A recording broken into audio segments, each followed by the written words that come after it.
Hey everybody, Varun here from Language Academy. Guys, welcome back to another video. This video is going to be super important if you are planning to take the test in 2026. I have worked out, I have written down all the key points you need to follow if you are actually serious about getting your desired scores.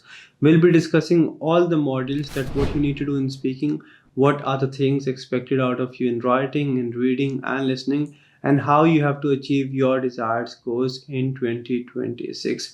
So this video is going to be everything you need to crack your test. All right, we'll go module by module. I'll try to keep this video a bit casual so that I can share as much information as I can, all the information I have, so that you can crack your test. Now remember, in 2026 as well, a lot of students are getting superior score.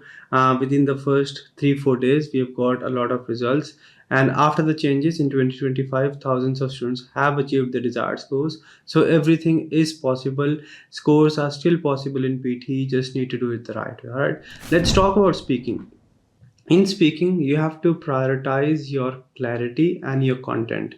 You do not have to focus a lot on your fluency. Your main focus, your main idea should be your content relevancy and your clarity, speech clarity of pronunciation, and then your fluency. In speaking, you have got 7 different question types. Out of these 7, summarize group discussion, retell lecture, describe image, respond to situation, repeat sentences are extremely important, right? Then read aloud is somewhat important. Answer short questions are not that important.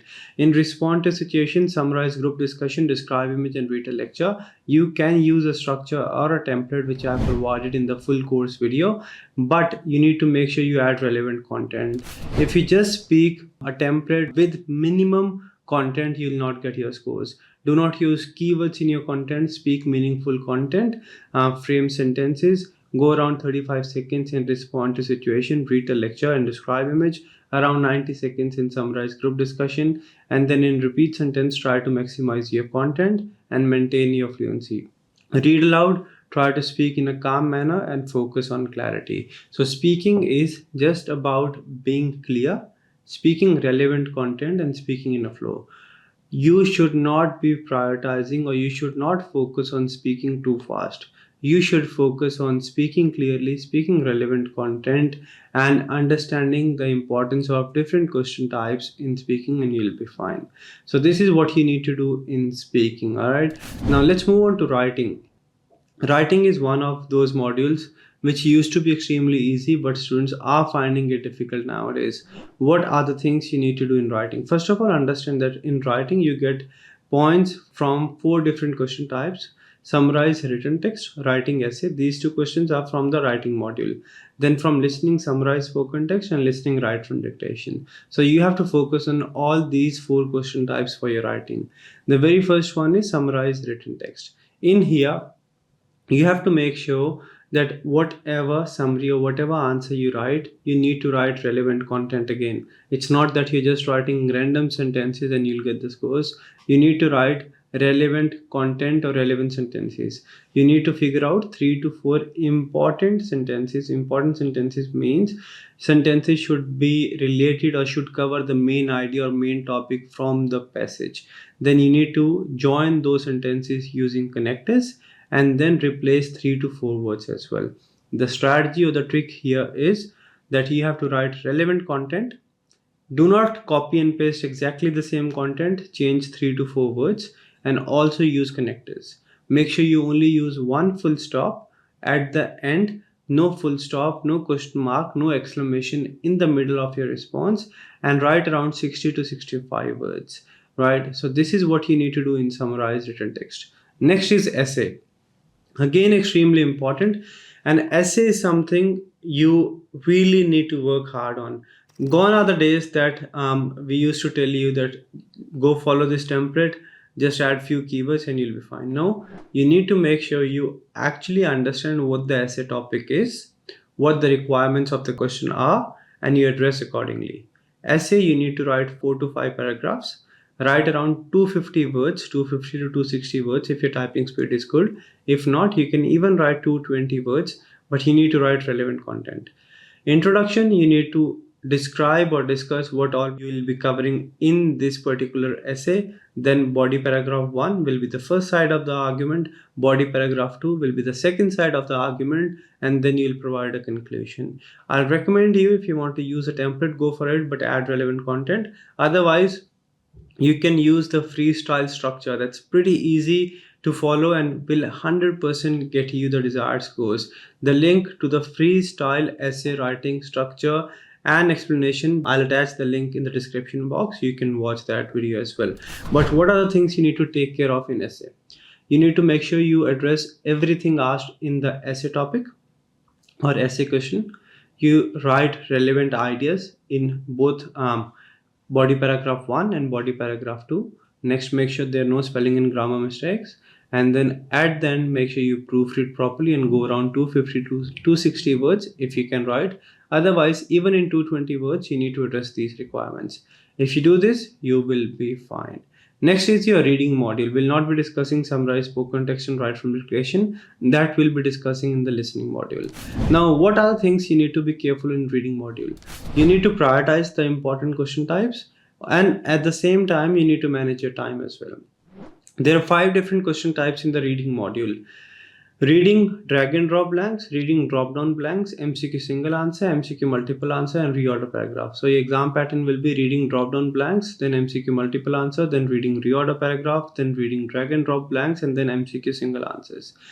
Reading drop down blanks extremely important. You have to spend around 2 to 2.5 minutes per question, not more than that. MCQ multiple not important, slightly important, but I don't want you to spend a lot of time, just 30 seconds per question. Reorders are important, average importance, but you cannot ignore these. So I'll recommend you to spend around 90 seconds on one question. And then reading drag and drop blanks, extremely important. Again, 90 seconds should be enough for one question. MCQ single will be at the end of the module. So whatever time you're left with, you can allocate that much time to MCQ single answer. Now, what is important in reading? Reading, there are no shortcut or hacks. You should know the grammar rules, right? There are grammar rules which you should be aware of, but it's not just the grammar rules which will get you the scores. The most important thing is, in reading blanks and reading reorder paragraphs as well, that you have to understand the meaning of the passage. You have to understand the context, then use the grammar rules to eliminate the options, and then select the best possible option, or the one which is left out, or one which is left out after elimination. So understand the meaning or the context, then use grammar rules to eliminate the options, and then select the best possible answer. This is what you have to do, and you will be completely fine. That's all I want you to do, right? Reading, you have to prioritize both the reading blanks and reorder paragraphs. You have to manage your time properly, and you have to practice a lot for reading. No shortcuts, but yes, there are grammar rules which you can follow. Next is the listening module. Listening module is again divided into 2 parts. Part A is summarize spoken text, where you get 10 minutes for one summarized spoken text, and then you have part 2 where you have to manage your time yourself.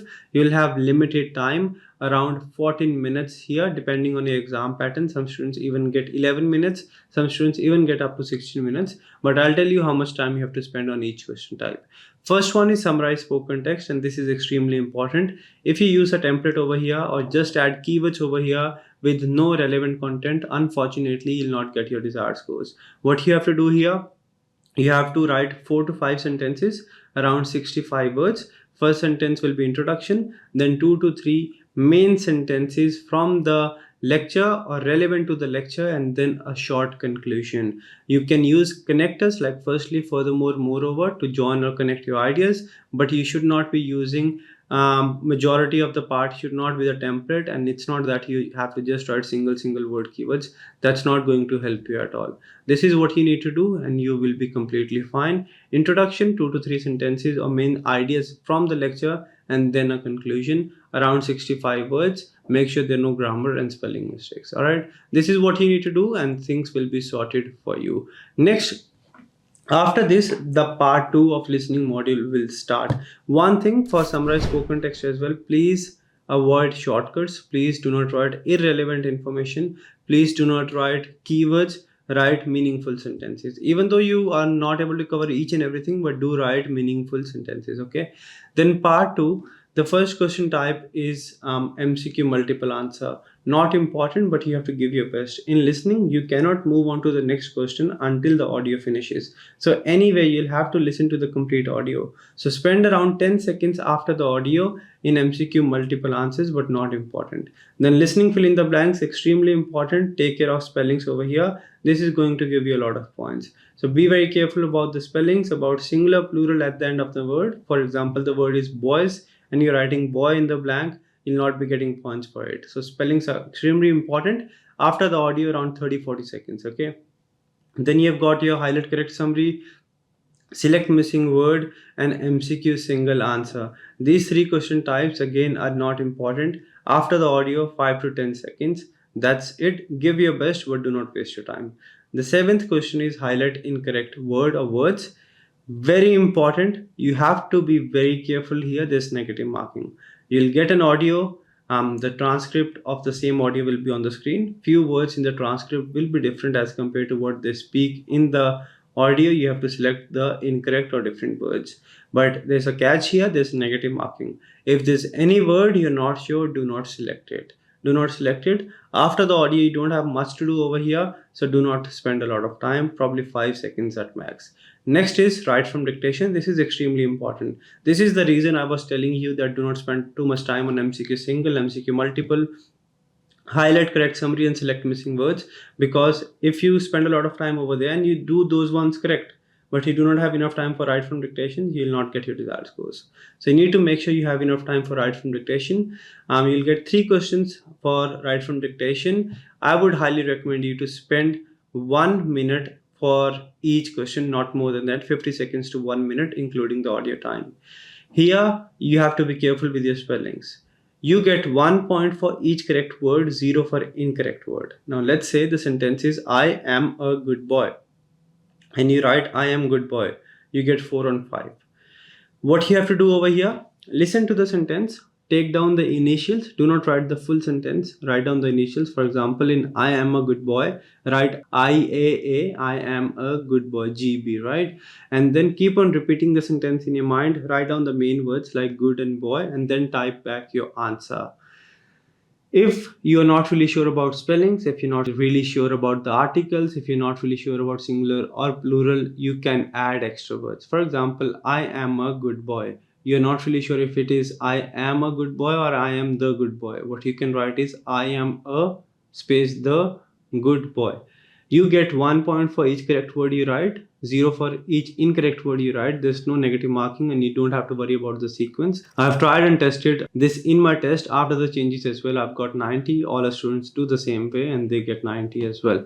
So what you need to do, listen to the sentence, type back the sentence wherever you're doubtful about spellings. Let's say you're not really sure about spellings for good, G-O-O-D or G single O-D, right? G-O-O-D space G-O-D. You're not really sure if it's a boy or boys. You write B-O-Y space B-O-Y-S.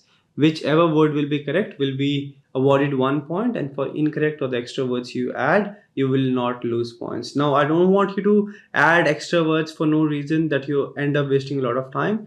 Write whatever you remember, and at the end, whatever you're doubtful about, add extra word over there and move on.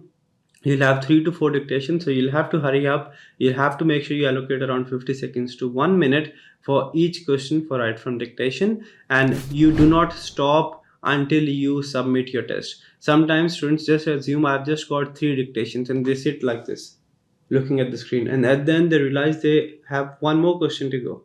So do not sit, do not stop. Keep on giving your best until you submit your test, right? So write from dictation will be the last question of your test, and if you do good here, there are very high chances you get a higher score in your PTE test. So these are the tips which you need to follow if you want to crack your PTE test. It's not difficult. It's simple if you understand what the exam is looking for. Speaking, prioritize relevant content, minimize template, and focus on clarity. Writing, make sure you address the question in essay, in summarized written text. Even if you copy the same sentences, just change 3 to 4 words, use connectors, write around 65 words. Reading, manage your time, make sure you focus on the meaning of the passage in both the reading blanks and reorder paragraph as well. Do not worry much about MCQ single and multiple, give your best obviously. Summarize spoken text, extremely important, write 4 to 5 sentences, relevant content around 65 words. Rest of the listening, you have to manage your time, so you have to make sure you do not waste your time on MCQ single, MCQ multiple, select missing word and highlight correct summary. Give your best, but not more than 5 to 10 seconds after the audio. Listening, fill in the blanks, take care of spellings, highlight incorrect words. You have to be careful that there's negative marking, so if there's any word you're not sure, you do not select it, and write from dictation. Wherever you're doubtful about spellings, articles, singular, plural, add extra words, but manage your time. So this is what you need to do if you want to crack your test, and if you do the exact way I've told you, 100% you will get your desired scores. If you have any doubts, any questions, let me know in the comment section. I'll try my best to cover that topic as well, address your questions and help you so that you do not waste your time and money and you get your desired scores in the very first go. If you want to practice, if you want to see what mistakes you're making, how you have to improve, how much score you're likely to get in the test, you can take a lot of mock tests and practice questions on languageacademy.com.au. You just need to sign up and practice over there and take a mock test over there. Take a mock test that will give you a clear idea of what scores you're likely to get in the test, what are the mistakes you're making, and how to improve the same so that you do not repeat the same in the test and achieve your desired scores. Or you can download the LAPT exam practice app as well. If you need any help, online or on-campus classes, we do offer the same as well for PT Academic, PT Core, PT UKVI, everything for PT, we have got you covered. You just need to give us a call, send us a message on these numbers. We will be with you and we will give 100% to help you out and help you achieve your desired scores. Like we have helped more than 50,000 students till date. We have got a campuses in India, in Australia and in Nepal as well. That's it. If the video was helpful, do like, share and subscribe and let me know what other topics you want me to cover. Now go and practice on languageacademy.com.au.